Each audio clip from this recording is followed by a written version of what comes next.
Hi friends, కొత్త సంవత్సరంలోకి అడుగు పెడుతూ కొన్ని కొత్త నిర్ణయాలు బాధ్యతలు తీసుకుందాం. నేటి యువత మత్తుకి మద్యానికి బానిసలుగా మారి ఏం సాధిస్తారు? అరాచకాలు తప్ప. రష్యా ఉక్రెయిన్ యుద్ధం వల్ల ఎంతమంది అమాయకులు ప్రాణాలు పోయాయో అందరికీ తెలుసు కదా. ఒక దారుణ మరణకాండ అది. అమరన్ సినిమా చూసి ఎంతమంది కన్నీరు కార్చారు?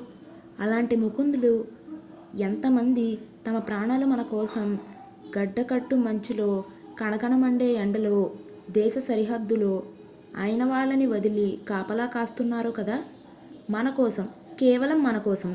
మరి మనమేం చేస్తున్నాం? వారి కోసం కనీసం ఇలా అయినా కోరుకుందాం. దేశం కోసం ఏం చేసినా చేయకపోయినా పర్వాలేదు, ముందు మనల్ని మనం సంస్కరించుకుందాం. మన తోటి ప్రజల పట్ల, మన దేశం పట్ల బాధ్యతాయుతంగా ఉందాం. ఒక మహానుభావుడు అన్నట్టు, దేశం మనకేమిచ్చింది అనకుండా దేశానికి మనమేం చేశాం అనే రకంగా ఆలోచించండి.